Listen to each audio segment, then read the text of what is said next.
Hello again. It's me. I love to watch myself talk, so I got to make another video. Sorry. I'd like to give a shout out to two friends, uh, Eric Rains. I appreciate your comments and your discussions we have. Although at this point, it doesn't seem like we agree on much of anything. But I think if we continue a dialogue between the two of us, we might be surprised at the things we could come into agreement on. So please continue talk, commenting on my videos, Eric.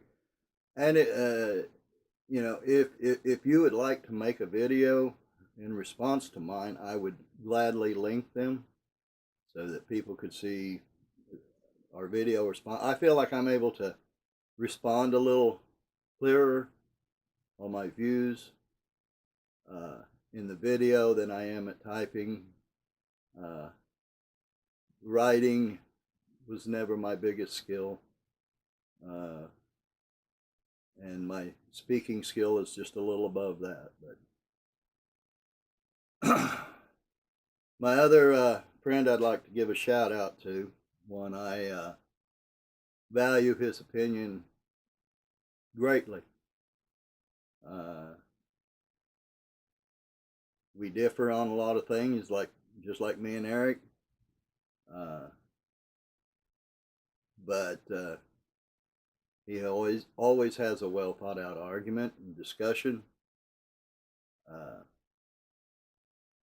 and that's Mr. Jose Sanchez. Had a lot of great discussions with him at work.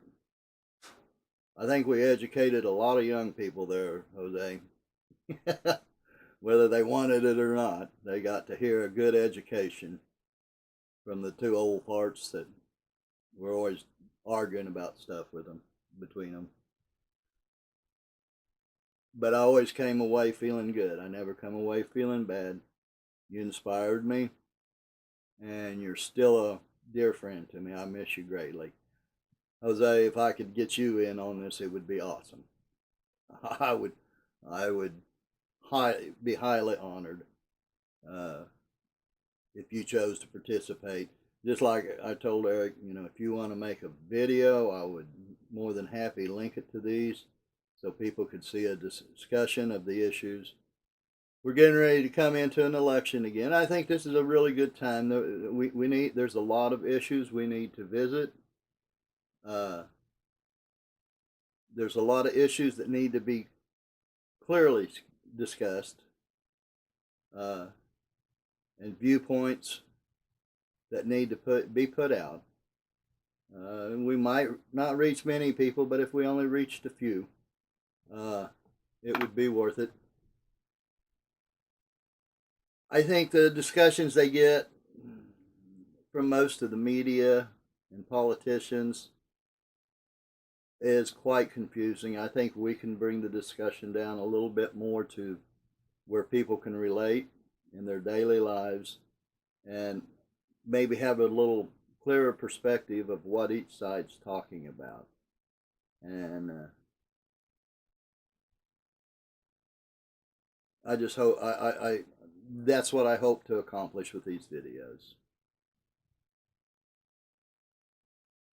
Jose, don't forget me, brother. I miss you a bunch. All right. One of the topics I think that's going to be coming up again, I hope, for discussion again, because it has just simply been shut down. You're not allowed to discuss it. It's taboo.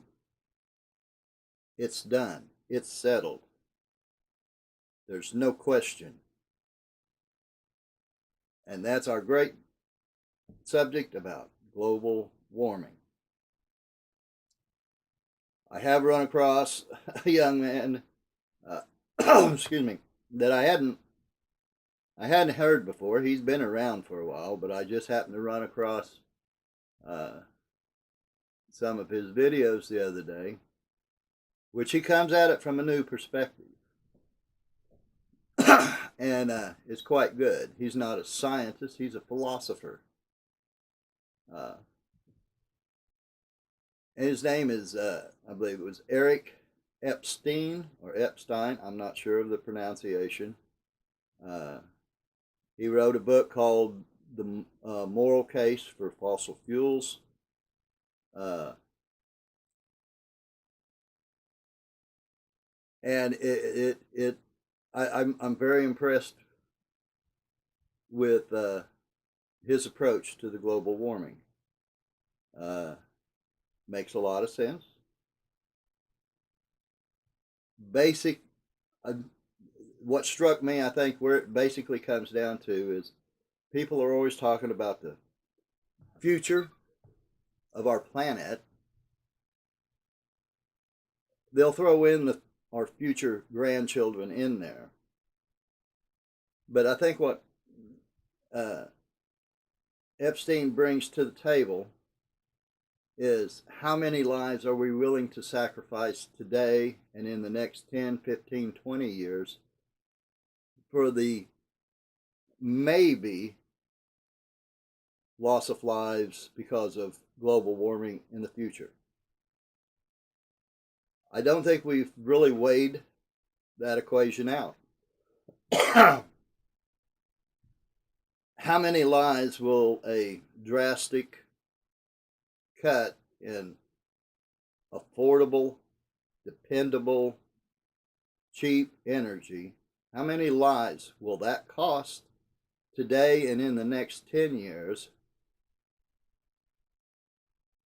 by refusing clean, cheap energy to the poor countries? And how will that affect,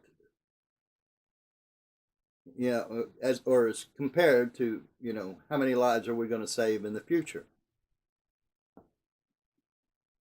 I'll get a little deeper into that some more in some other videos, but that's kind of the basic. We sum up. We have a decision here that we're not weighing, because all we're looking at is, we're going to destroy the earth, and all our future generations are going to die. But Epstein also looks at how many lives are we going to kill today and in the next 10 years. And will it help the human population flourish or diminish? So we'll talk about that some. I think we also need to revisit, hey, this stuff been going on since Al Gore way back when. Made a lot of predictions. A lot of scientists have made predictions. I think we need to revisit the predictions, compare them to results. To get an understanding of exactly how accurate some of these climate models are.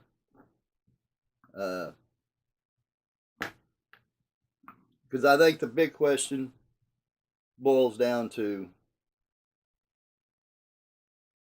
exactly how bad is the global warming going to be. And all we can do is guess. They make the models, but models are models. They may or may not be correct. And I think if we closely scrutinize the models today, a lot of the models have definitely over-predicted the amount of global warming.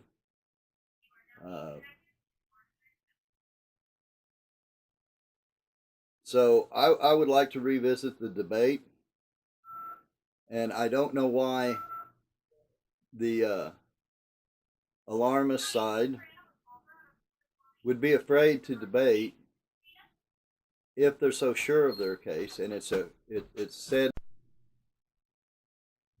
Okay, sorry about that.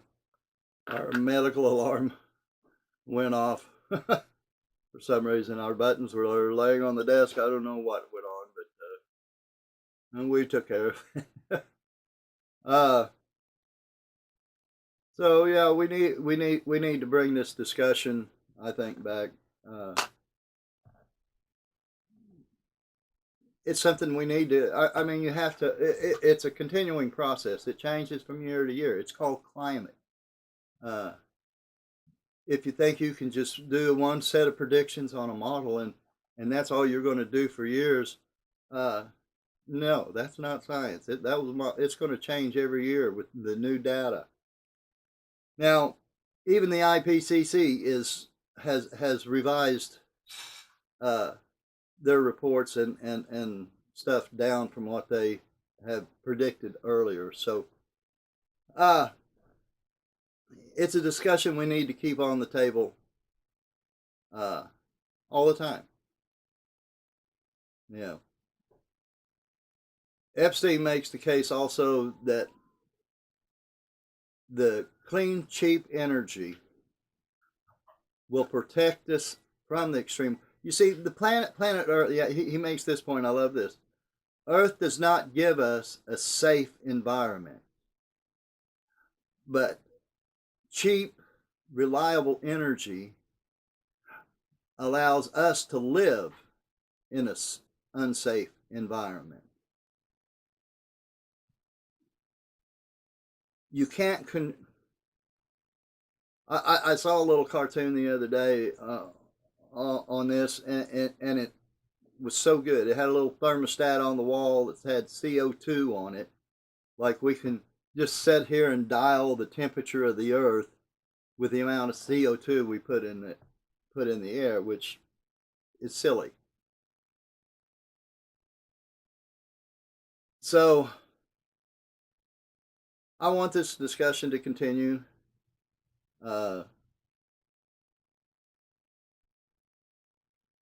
because it's too big of an issue, not only for our country, but for the world. Like I say, how many lives is this cheap, affordable, reliable energy that we're using now, the fossil fuels? How many lives can it save today? Which I think has to be much more relevant to us than possibly in the future. Uh, you're putting possible lives at a greater value than the lives today. So let's keep the discussion about the global warming